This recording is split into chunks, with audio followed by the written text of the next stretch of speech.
www.davidrey.com.ar. Qué suerte poder estar hablando con usted, teniente coronel. ¿Por qué? Porque desde que vamos a la escuela y aparece toda esta temática, se nos habla de jóvenes idealistas. Ellos, los terroristas, o para ser un poco concesivos, los guerrilleros, eran los buenos, que tocaban la guitarra, soñaban un mundo mejor, hacían lobito con el chicle y se vestían de colores.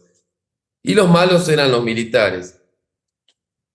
Ahora, ¿qué pasa?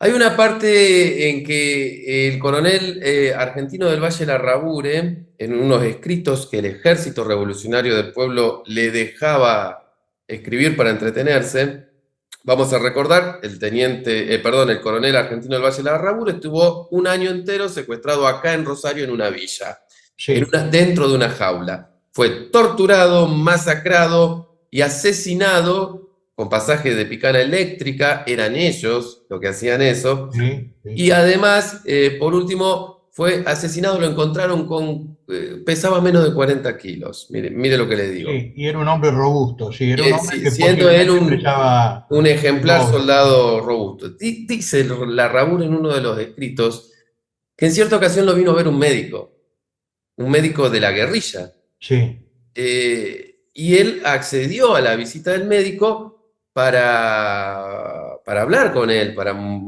explicarle qué era, cómo se sentía, en fin.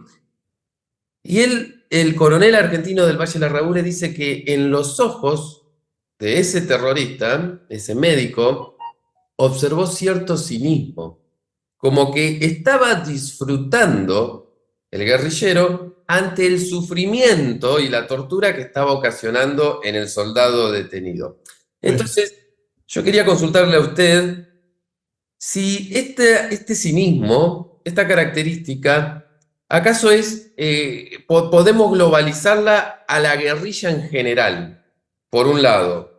le contesto la pregunta, lo entendí, le entendí. Bien, Hay una cuestión ideológica que justifica el odio en la lucha de la guerra revolucionaria. ¿Por qué? Porque el pensamiento marxista dice que en algún momento todos los hombres eran iguales. Es decir, cuando el hombre vivía de la caza y de la pesca, todos eran iguales porque nadie podía cazar o pescar más de lo que iba a comer. Pero cuando logró trabajar la tierra o domesticar los animales, hubo alguien que cercó un pedazo de tierra y lo hizo para él, hizo un cerco y acumuló animales, entonces se adueñó de los medios de producción y otros que no lo hicieron trabajaron para él y por una cuestión puramente económica, el que iba a tener, como el otro solamente tenía la fuerza de trabajo, lo iba a explotar. Entonces nacen los explotados y los explotadores, que a lo largo de la historia tienen distintos nombres, pero el nombre genérico es explotados y explotadores. Y ellos creen, porque tienen esa visión puramente materialista de la vida, de que el día de que no haya más clases sociales, hay una sola clase social, no va a haber más explotados y explotadores. Entonces va a desaparecer el Estado, porque el Estado, según la definición marxista, es el órgano de opresión de una clase por otra. Si en la lucha, en la guerra revolucionaria, gana el proletariado, impone una dictadura, que es la dictadura del proletariado, cuyo objetivo es borrar los últimos vestigios del poder burgués. No matando a los burgueses, sino quitándole los medios de producción, se proletarizan todo. Al haber una sola clase social, ya no hay un Estado, no hay una necesidad de un Estado, el hombre se vuelve más libre y el hombre es como si espiritualmente ascendería y ya no necesita más la dialéctica del mando y la obediencia. una Entonces, entelequia. pero esa lucha se justifica al ser supuestamente los explotadores, los malvados, el odio se justifica, es más, y se promueve en la lucha.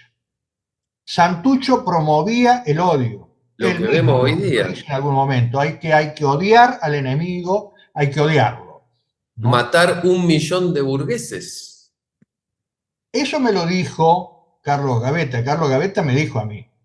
Santucho decía que había que 900.000, creo que era 900.000, había que fusilar a 900.000. Muy bien. No sé con qué parámetros, pero evidentemente está ese concepto ideológico que lleva al odio, ¿no? Y Eso yo explica, recuerdo teniente coronel, eso al explica. odio y también a la mentira, porque la mentira también está justificada. Un día me encuentro con un periodista, cuando yo estaba haciendo la tesis, que había escrito un libro sobre la Federación Obrera de los Trabajadores de la Industria Azucarera. Y yo mi tesis necesitaba saber qué grado de captación había tenido leer sobre ese gremio. Y fui al hombre que había escrito sobre ese gremio. Muy bien, fui a la casa de él, estuvo en mi casa, me preguntó cómo fue el enfrentamiento donde participé, cómo murió el teniente primero Cáceres, que murió para tratar de rescatarme a mí. Yo todos esos detalles se los di. Y también me preguntó, como los dos éramos comando, cómo era el curso de comando. Pero todo eso porque él iba a escribir un artículo, que después me enteré, porque lo leí de casualidad en una página digital, y para apuntalar de que todo lo que él estaba diciendo, que era una gran mentira, tuviera viso de realidad, él ponía datos de cómo era el curso de comando, cómo era esto, cómo era la operación Independencia, etcétera, etcétera. ¿Qué escribió? Sí, Ellos quieren imponer como verdad de que en Tucumán no hubo guerrilla. En eso está Daniel Goodman con su libro Sangre en el Monte, en eso está este periodista y otros más. Entonces tienen que responder a la pregunta, si no había guerrilleros prácticamente, ¿cómo se justifica la cantidad de oficiales, suboficiales y soldados que murieron? Y ellos ponen algo que es un absurdo, pero lo están repitiendo tantas veces que capaz que lo impongan. Que había impericia en el ejército argentino y también miedo, entonces si estábamos en el medio del monte y sentíamos un ruido, nos volvíamos locos de miedo, empezamos a tirar para cualquier lado y nos matamos entre nosotros. Y él escribe en esta revista digital que al capitán Cáceres, al teniente primero Cáceres, lo mató la propia tropa. wow. Yo no hablé con él, hacía tiempo que no hablábamos, y un día él me llama a mí y le dije, ¿por qué escribiste eso? No lo voy a nombrar porque no vale la pena.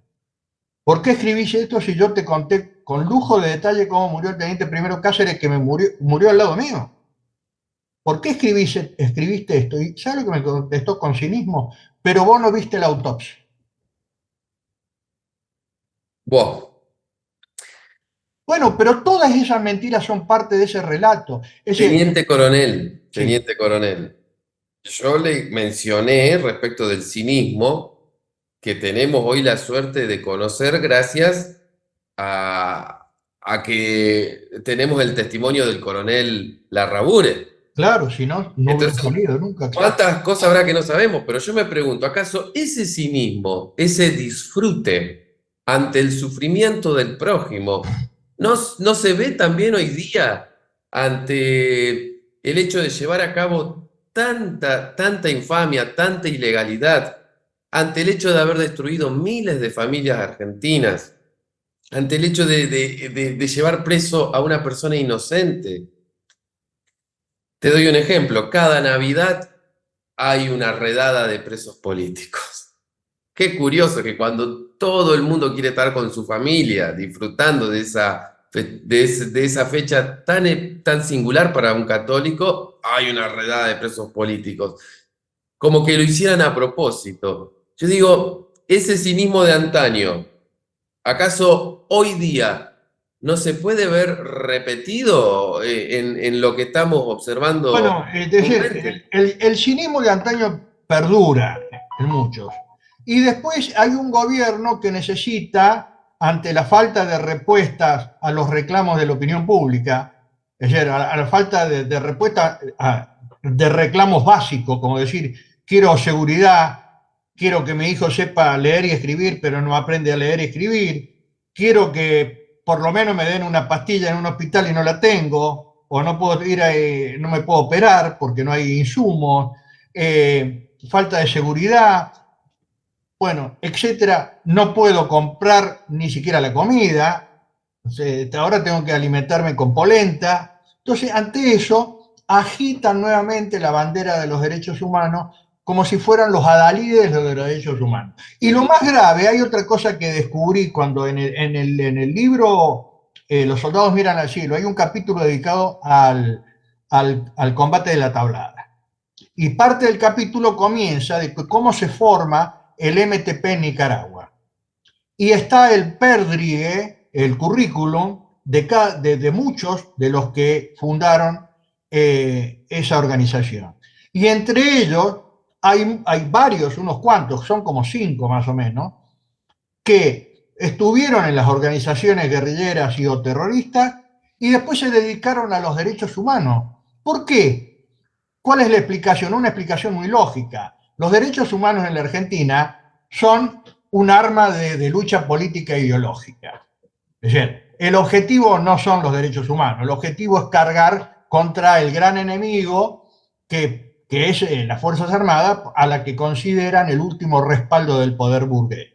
Y le desconocen que las Fuerzas Armadas, en realidad, nosotros los militares jamás se nos pasó por la cabeza de que nuestro ejército estaba para defender una clase social, sino defender la patria.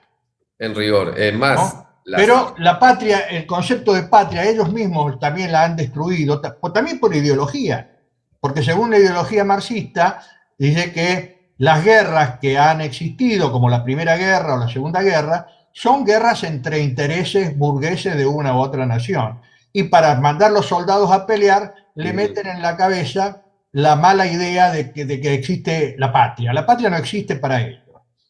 Nunca lucharon por la patria, por más que lo hayan, y cuando han hablado de patria lo han hecho para reclutar al guerrillero básico. Escribía Periodismo para Periodistas. Hacete oír. ¿Tenés algo para decir? Decilo. Envía tu mensaje a info@davidrey.com.ar. On the Radio.